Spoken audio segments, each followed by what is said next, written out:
சரண் Krishna YouTube சேனலுக்கு உங்களை அன்புடன் வரவேற்கின்றேன். மாசி மகத்தன்று இந்த ஒரு செயல் செய்தால் நம் 7 ஜென்ம பாவம் போகும். அது என்ன செயல், எப்படி செய்யணும் அப்படிங்கிறத பற்றி தான் இந்த வீடியோவில் தெளிவாக நம்ம பார்க்க போகிறோம். நம்ம சேனலில் உள்ள வீடியோவை ஃபஸ்ட் டைம் நீங்கள் பார்க்குறீங்க அப்படின்னா மறக்காமல் நம்ம சேனலை சப்ஸ்கிரைப் பண்ணி வச்சுக்கோங்க. நம்ம சேனலில் தொடர்ந்து குலதெய்வ பதிவுகள், ஆன்மீக தகவல்கள் வந்து கொண்டே இருக்கும். வாங்க வீடியோக்குள்ளே போகலாம். மாசி பௌர்ணமி, மாசி மகம் அப்படிங்கிற வழிபாடு, அந்த நாளில் வழிபாடு அப்படிங்கிறது பழங்காலத்தில் இருந்தே இருக்குது. அதற்கு உதாரணமாக புறநானூற்று பாடல்களிலும் செப்பேடுகளிலும் கல்வெட்டுகளிலும் ராஜராஜ சோழன் காலத்து கல்வெட்டுகளிலுமே இது குறிப்பு இருக்குது. இந்த காலத்தில் மாசி மகத்தில் அனைவருமே தெய்வீக வழிபாடு, குலதெய்வ வழிபாடு இதெல்லாம் செஞ்சுருக்காங்க அப்படிங்கிற குறிப்புகள் இருக்குது. ஏன்னா ரொம்பவும் சக்தி வாய்ந்த நாள் அப்படின்னா இந்த மாசி மகம். இந்த நாளில் இந்த ஒரு செயல் செய்ய நம்ம தவறவே விடக்கூடாது. இந்த ஒரே ஒரு செயல் செய்கிறதுனால நம்ம 7 ஜென்ம பாவங்களும் நம் முன்னோர் பாவங்களையும் போக்கக்கூடிய ஒரு வல்லமை வாய்ந்த ஒரே நாள்னா இந்த மாசி மகம்தான். மாசி மாதம் வரக்கூடிய மகம் நட்சத்திரத்தில் மாசி மகம் அப்படின்னு சொல்லுவோம். இந்த மகம் நட்சத்திரத்துக்கு உரியவர் கேது பகவான். அன்றைய தினத்தில் நம்ம அருகில் உள்ள சிவாலயங்களில் நவகிரகங்களில் உள்ள கேது பகவானை வழிபடுவதனால ஞானமும் முக்தியும் அளிக்கப்படுகிறது. இந்த மாசி மகத்தில் நம்ம செய்ய வேண்டிய ஒரு தலையாய கடமை அப்படின்னு பார்த்தீங்கன்னா, மாசி நட்சத்திரத்திற்கு, மாசி மகம் நட்சத்திரத்துக்கு பித்ரு தேவா என்று அழைக்கப்படுவாங்க. பொதுவாக பிதூர் கடன் செய்கிறது அப்படின்னு பார்த்திங்கன்னா, ஒவ்வொரு மாதமும் வரக்கூடிய அமாவாசையில் தான் நம்ம முன்னோர்களுக்கு தர்ப்பணம் கொடுப்போம். ஆனால் இந்த மாசி மகம், மாசி பௌர்ணமியில் நம்ம முன்னோர்களுக்கு தர்ப்பணம் அப்படிங்கிறது கொடுக்கலாம். இதை நம்ம கொடுக்கும்போது நம்ம முன்னோர்கள் அனைத்து 7 ஜென்மத்தில் 7 தலைமுறை 7 ஜென்ம பாவம் போகும். அது மட்டும் இல்லை, உங்கள் 7 தலைமுறை முன்னோர்களுக்கு தர்ப்பணம் கொடுத்த பலன் இந்த மாசி மகத்தன்று தர்ப்பணம் கொடுப்பதற்கு சமம்.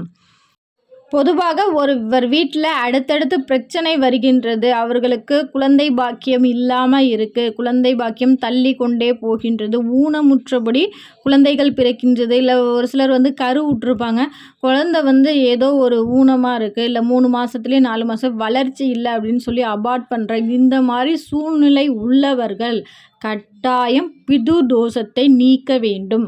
அவர்கள்தான் இந்த மாசி மகத்தன்று தயவு செய்து போய் தர்ப்பணம் கொடுங்க. முன்னோர்கள் பேர் திதி எதுவுமே தெரியலனாலும் எங்கள் முன்னோர்களுக்கு நாங்கள் கொடுக்கணும் அப்படின்னு சொல்லி மனதார வேண்டிக் கொண்டு நீர்நிலைகளுக்கு பக்கத்தில் உள்ள ஐயர்கள்ட்ட சொன்னிங்கனாலே போதும், அவங்க அதற்கு ஏற்ற மாதிரி செஞ்சு கொடுத்துருவாங்க.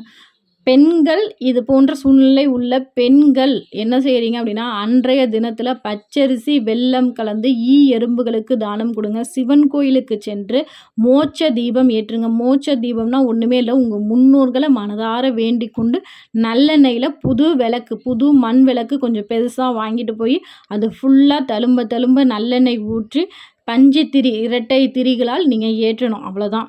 இதுதான் மோட்ச தீபம்னு சொல்லுவோம். உங்கள் முன்னோர்களை மனசார வேண்டிக்கோங்க. எனக்கு முன்னாடி உள்ள அனைத்து முன்னோர்களும், எங்கள் குடும்பத்தில் உள்ள அனைத்து முன்னோர்களின் ஆத்மாவும் சாந்தியடைய வேண்டும், எங்கள் குடும்பம் விருட்சமாக வளர வேண்டும், வாழையடி வாழையாக எங்கள் குடும்பம் தலை தூக்க வேண்டும் அப்படின்னு சொல்லி மனதார வேண்டிக் கொண்டு பெண்கள் மோட்ச தீபம் ஏற்றி இந்த எளிய தானத்தை செய்யுங்க. இது செய்தாலே போதும். கட்டாயம் உங்கள் வீட்டில் உள்ள அனைத்து குழந்தை பிரச்சனைகள் அனைத்திற்குமே முற்றுப்புள்ளி வைக்கக்கூடிய எளிய சக்தி வாய்ந்த வழிபாடு.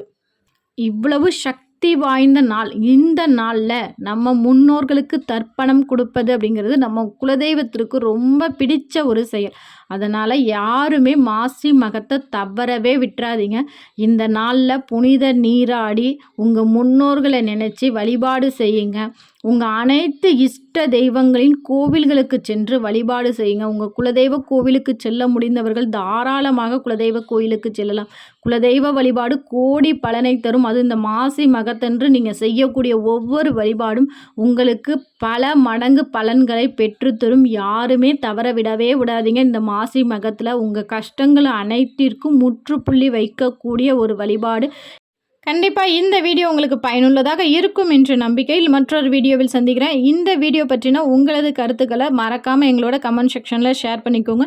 இந்த வீடியோ உங்களுக்கு பிடிச்சிருந்தால் லைக் பண்ணுங்கள், ஷேர் பண்ணுங்கள், மறக்காமல் சப்ஸ்கிரைப் பண்ணுங்கள். சரண் கிருஷ்ணா யூடியூப் சேனல். நன்றி, வணக்கம்.